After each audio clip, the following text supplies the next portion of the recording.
कि हुड्डा जितना मर्जी जोर लगा ले, ये मुख्यमंत्री नहीं बन सकता, नहीं बन सकता, जितना मर्जी जोर लगा ले। लेकिन आम लोगों की तो लाइन लगवा दी आप लोगों ने, पीपीएफी आईडी और दुनिया भर की आईडी। विपक्ष ये कह रहा है आप लोगों ने लाइन लगाने का काम किया है, काम करने का नहीं।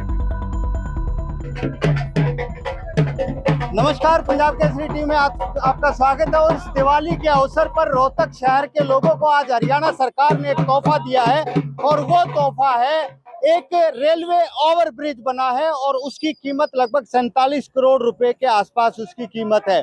और ये रेलवे ओवरब्रिज काफी लंबे समय से लोगों को इंतजार था इस रेलवे ओवरब्रिज का, क्योंकि कम से कम भी 1 दर्जन के करीब गांव और शहर की जनता को इससे फायदा मिलने वाला है। तो 2 शख्सियत मेरे पीछे आप देख रहे हैं, सांसद अरविंद शर्मा और मनीष ग्रोवर, जो पूर्व सहकारिता राज्य मंत्री हैं। आज उन्होंने मुख्यमंत्री मनोहर लाल खट्टर ने वर्चुअली, और इन दोनों ने यहाँ पर इस पुल का उद्घाटन किया है।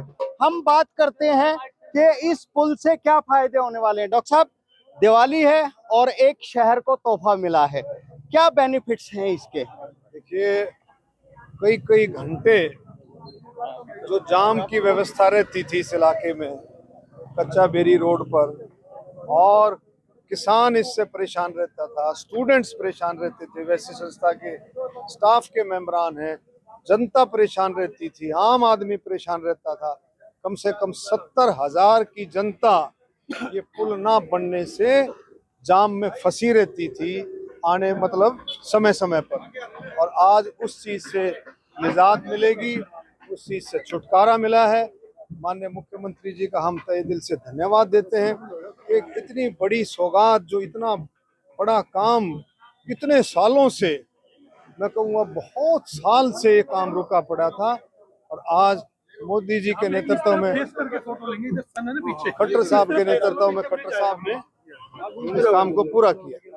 तो क्या ऐसा लग रहा है कि चुनाव नजदीक आ गया है और इस वजह से ये सारे काम हो रहे हैं? इतना डिले क्यों हुआ? 9 साल हो गए। देखिए, भारतीय जनता पार्टी सेवा ही संगठन कभी भी चुनाव के को देखते हुए काम नहीं करती। वो चुनाव जीतने के बाद जैसे ही सरकार बनती है, उसी दिन से विकास का पहिया तेज स्पीड से बढ़ने लग जाता है।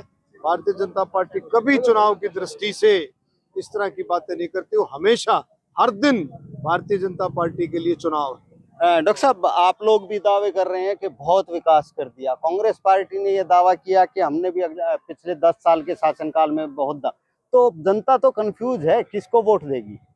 देखिए, कांग्रेस के समय में विकास के नाम पर भ्रष्टाचार का बोलबाला रहा, परिवारवाद का बोलबाला रहा। आपने देखा कि केंद्र की सरकार, हरियाणा की सरकार, दोनों इन्हीं मुद्दों पर, ये खास मुद्दे थे, परिवारवाद और भ्रष्टाचार।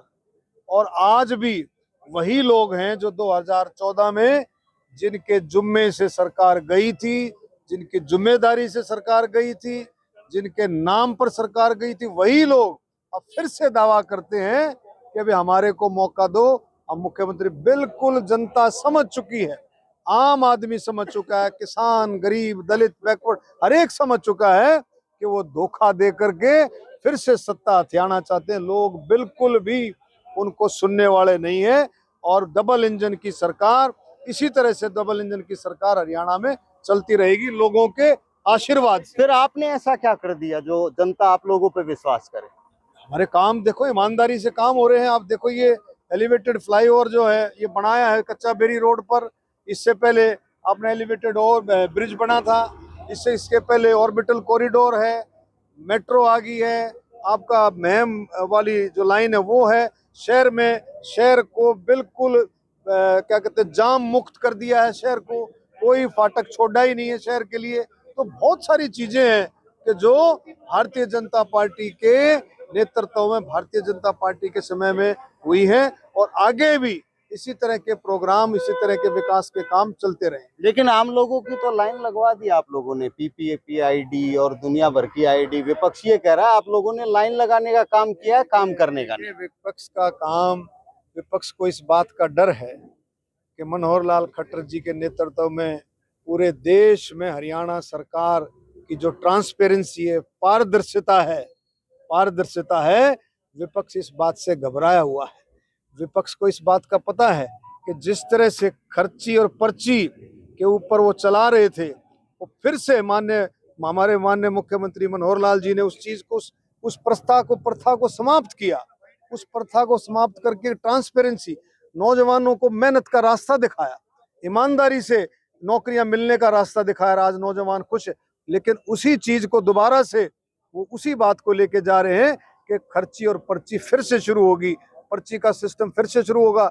अरे एक नौजवान साथियों को भारतीय जनता पार्टी की सरकार ने एक रास्ता दिखाया ईमानदारी का, वो सरकारें दोबारा से उसी रास्ते पर लेके जाना चाहती हैं जिस रास्ते पर नौजवान चल रहा था। आज नौजवान बिल्कुल अपने आप को सुरक्षित महसूस करता है, उसको विश्वास है कि अगर मैं थोड़ा सा भी पढ़ूंगा ईमानदारी से तो मेरा नाम नौकरी की लिस्ट में जरूर आएगा। भूपेंद्र सिंह हुड्डा ने तो मुख्यमंत्री घोषित कर लिया साहब अपने आप को। तो करे तो लोगों को धूल झोंकने वाली बात है। मैंने पहले भी कहा था कि हुड्डा जितना मर्जी जोर लगा ले, ये मुख्यमंत्री नहीं बन सकता, जितना मर्जी जोर लगा ले। लोकसभा लोगों को गुमराह कर रहे हैं।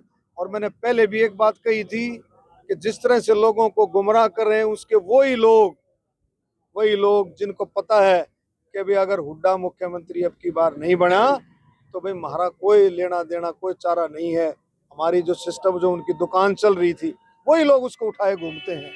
और मैंने पहले भी कहा था कि बिल्कुल भी कोई गुंजाइश नहीं है। हरियाणा की जनता बहुत अच्छे से समझ चुकी है कि भारतीय जनता पार्टी ईमानदारी से, बगैर किसी लाग लपट के, ईमानदारी से, निस्वार्थ भाव से, कोई भारतीय जनता पार्टी के अंदर कोई परिवारवाद नहीं, लेकिन जो मेहनत करता है वही भारतीय जनता पार्टी। विकास कार्यों पे मोहर लगेगी अब की बार लोकसभा में। विकास कार्य तो आप देखें, विकास कार्य का तो सिस्टम चलता रहता है। विकास कार्यों का, और कितनी सारी योजनाएं आप देखो ना, अंत्योदय तक, आखिरी छोर तक कितनी सारी योजनाएं, गरीब से गरीब को कितनी सारी योजनाएं दी हैं। मैं उदाहरण के तौर पर कहूँ, आयुष्मान योजना 5 लाख रुपए गरीब आदमी को उसकी मदद के लिए मिलता है। कोई छोटी बात नहीं, परमात्मा के आशीर्वाद से। और उसके साथ माननीय मुख्यमंत्री जी ने एक और जोड़ दिया, चिरायु योजना में कि जो हमारे गरीब आदमी को जिसके कार्ड अभी कुछ कमी रह रही थी, उसके भी कार्ड बन करके चिरायु योजना में, जिसकी आमदन 3 लाख रुपए है, उसको भी उसका लाभ मिलेगा 1500 रुपए जमा करा करके। तो बहुत सारी योजनाएं ऐसी चल रही है। कितना अंत्योदय तक, पशुधन के लिए और कामों के लिए, नौजवानों को कितना लोन मिल रहा है। तो सारे काम आज जो है, देश, हरियाणा और देश आत्मनिर्भर भारत की तरफ बढ़ रहा है। मोदी जी के नेतृत्व में 2047 के भारत को आत्मनिर्भर बनाने में हर एक नागरिक ये बहुत अच्छे तरीके से सोच रहा है, मेरी भी उसमें हिस्सेदारी हो कि आत्मनिर्भर जो भारत बने, तो मैं भी उसमें हिस्सेदार बनूं।